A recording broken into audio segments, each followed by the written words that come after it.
Hello, everybody. This is BK International Talent Scout coming to you with a live show. 15 reasons why a woman or wife will cover up for her partner or husband. 15 reasons why a woman will cover up for their partner or husband. Hello, everybody. This is BK International Talent Scout. BK Presents Radio Podcast aired on Rainier Avenue Radio.world. Rainier Avenue Radio is your community radio station and digital media hub. We are proud to serve Greater Seattle with opportunities to engage with critical issues, compelling stories, and quality entertainment. You'll hear over 70 shows like BK Presents Radio Podcast aired on Rainier Avenue Radio World by members of our community, and we will continue to broadcast live from our communities. Rainier Avenue Radio.world, a 24/7 radio station and digital media hub dedicated to amplifying diverse voices in our community. Like BK Presents Radio Podcast, which is premiered on Sundays at 8 a.m., 9:30 a.m., and 12:30 p.m. That's right, all my new shows are always premiered on Sunday morning at 8 a.m., 9:30 a.m., and 12:30 p.m. They also play my show on Tuesdays at 10:30 a.m. and Fridays at 9 a.m. So that's 5 times you can catch BK Presents Radio Podcast aired on Rainier Avenue Radio.world. All right. Let's get into it, guys. That was my introduction, but let's get into the topic here. 15 reasons why Christian women cover up for their partner's infidelity. Many Christian women choose to keep a partner's unfaithfulness private for a combination of faith-driven convictions, emotional coping strategies, and social pressures and practical concerns. Key motivation. Number 1.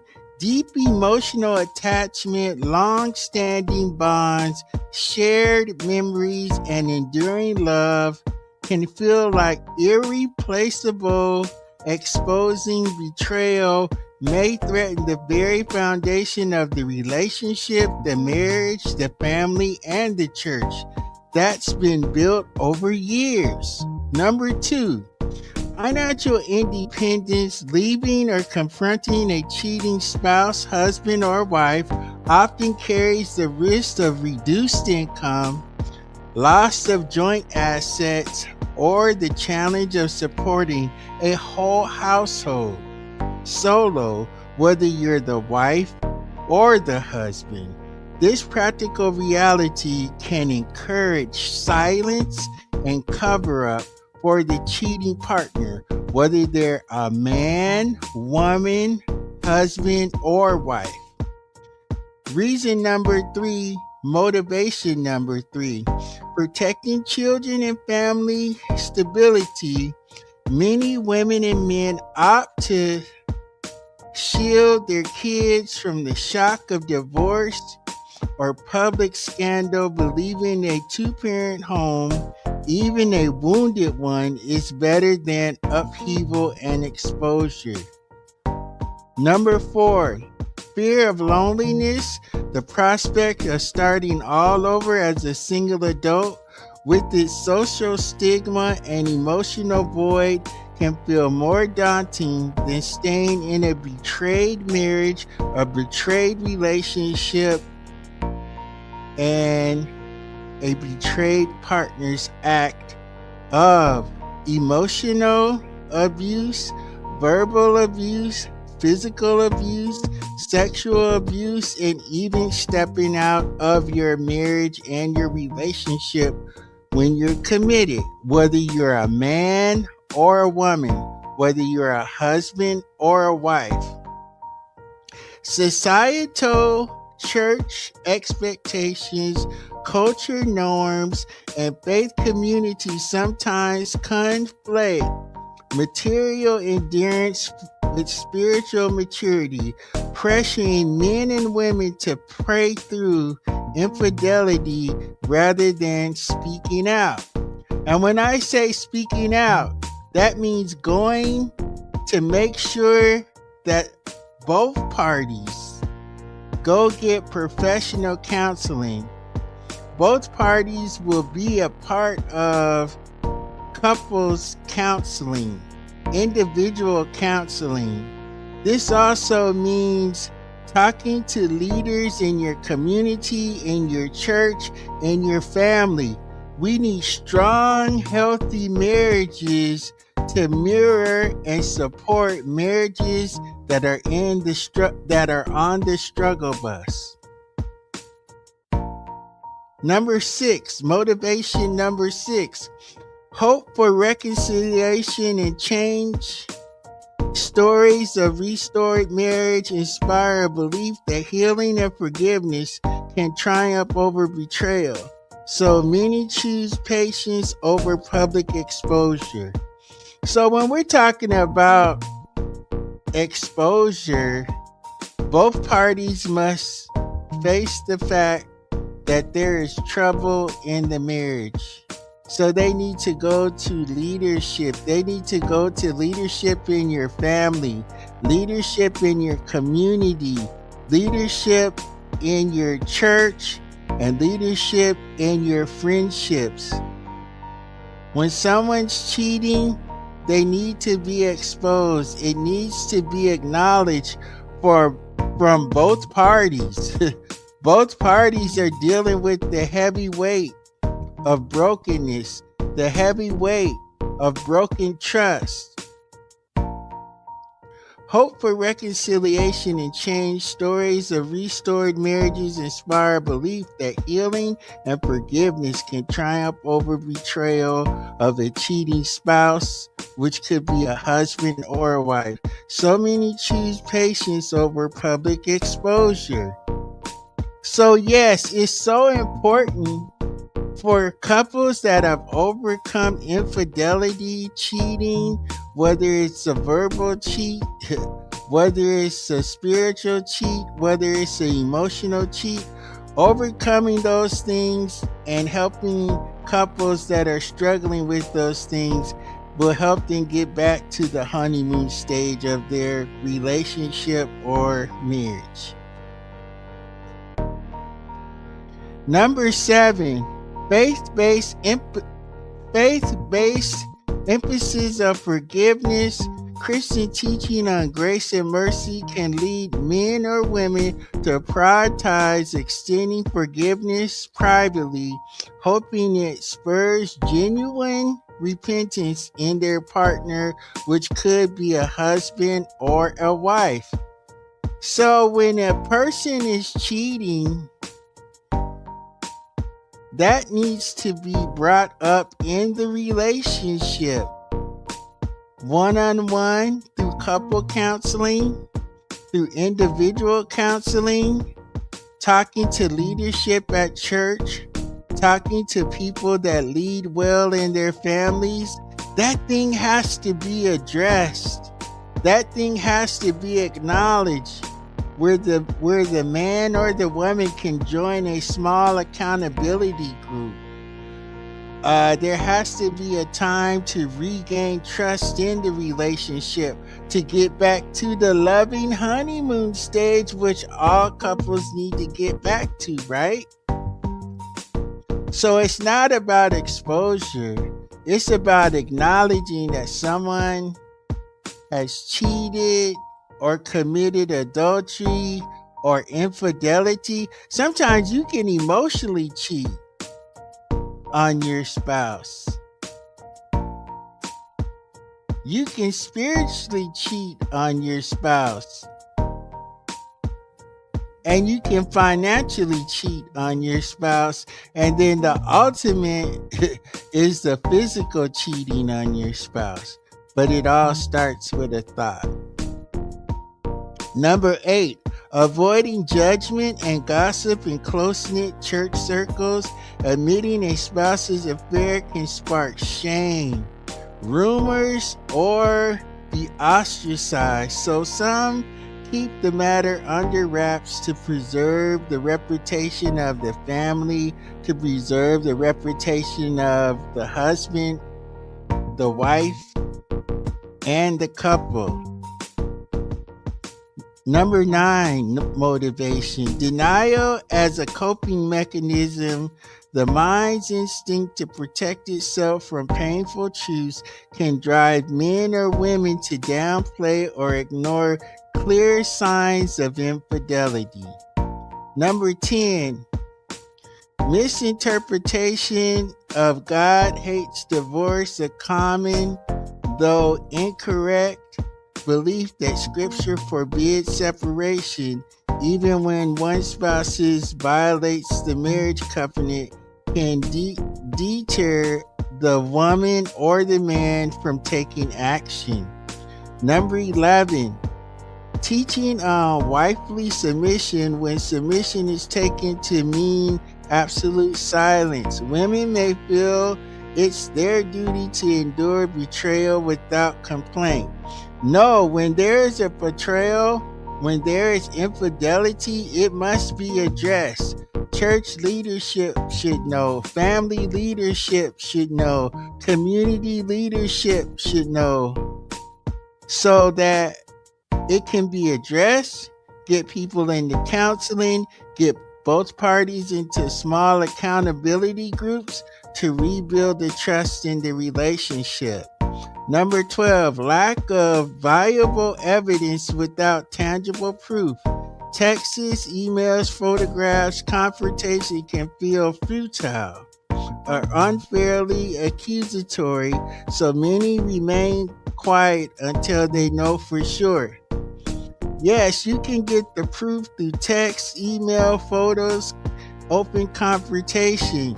But it's not just open confrontation, it's getting both parties help to save the marriage, to save the relationship, or get both parties help to end the marriage and end the relationship. Number 13, fear of escalating conflict, concerns about emotional outbursts, verbal abuse, and even domestic violence can make women reluctant to stir the pot. And this is why I must go to this stage. The 5 stages of grief. When you're cheated on, you're gonna go through the 5 stages of grief. Denial, anger, bargaining, depression, acceptance. Yes. Yes, you're going to go through the 5 stages of grief, both parties. Low self-worth, self-blame, internalized shame can lead men or women to believe they're somehow at fault, making them hesitant to accuse or expose the partner. We're not trying to get you to expose the partner to the world, but you must tell church leadership. You must tell community leadership. You must tell family leadership so that both parties can get the help they need. That means the cheating man must become a part of the accountability group, small accountability group. That means the wife that has been cheated on, she needs to be a part of a supportive accountability group for herself. And also, what is really important here, if you're a man and you're trying to regain trust with your wife, or if you're a woman and you're trying to regain trust with your husband, you got to give up the passcode to your phone. You got to give up the passcode to your phone. And yes, if you're a cheater, you need to check in with your wife throughout the day. Let them know where you're at and what you're doing because you need that type of support.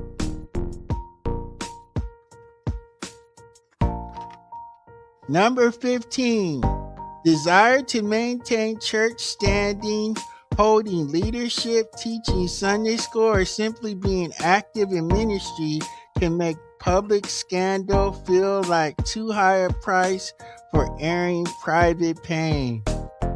If you're in church leadership and you're teaching and leading, you may need to take a break from leadership speaking and leadership training so that you can go get help personally. Whether you're a minister, elder, pastor, senior pastor, it doesn't matter. Whether you're a first lady, second lady, third lady, missionary, evangelist, missionary with a deacon's license, you need to go get help. You need to go get counseling. Stepping down doesn't mean you're going to lose your position. It means that you're going to get to a healthy place. It means that you're going to get the covering and the teaching that you need so that you can come back stronger, wiser, and more powerful. And others will respect you for stepping down as opposed to forging ahead like nothing happened and nothing's wrong.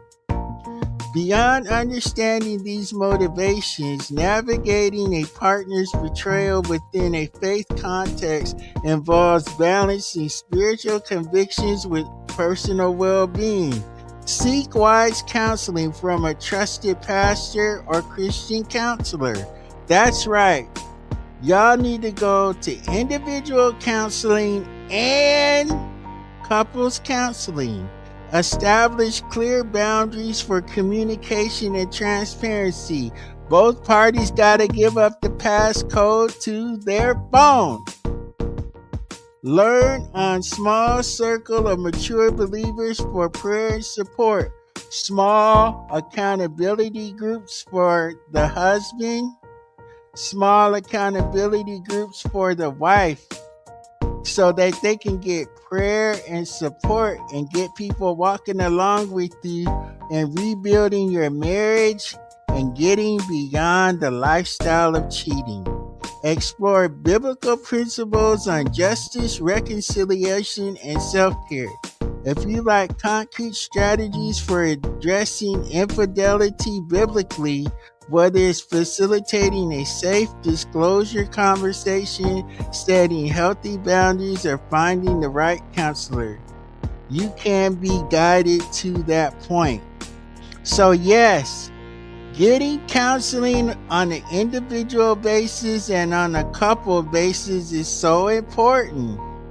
It is so important because you can avoid getting divorced by reconciling the relationship, by overcoming divorce and overcoming the divorce process. Some people will have to get a divorce. Other people may not want to get a divorce. And we all know to get over these reasons of infidelity, number one, the affair must end. Number two, you got to rebuild the trust and the love. Number three, accountability and atonement, being a part of small accountability groups for the man and the woman, for the husband and the wife. Find your motivation to regain trust in your relationship. Find the motivation to regain the supernatural love for your spouse. Identify relationship issues and get them solved on both parties. On the man's side, the woman's side, the husband's side, the wife's side. Engage in couple counseling. That's right. Go to couples counseling. Yep, you might have to go for 10 weeks. You might have to go for 15 weeks. But going to couple counseling is going to help you rebuild the relationship. Focus on appreciating acts of kindness, and improve communication in the relationship. So I hope that you enjoyed this short 20-minute talk. 15 reasons why Christian women and men cover up for their partners, whether their partner's infidelity, whether they're a husband or a wife. Yep, they're cheating wives just like they're cheating husbands. So this has been my short teaching on 15 reasons why Christian women and men cover up for their partners, whether they're a wife or a husband. So this is BK International Talent Scout. We hope that you enjoyed this show, and you can listen to my shows on Rainier Avenue Radio on Sundays at 8 a.m., 9:30 a.m., and 12:30 p.m. on Rainier Avenue Radio.world. Thank you, and we'll be coming back with another teaching.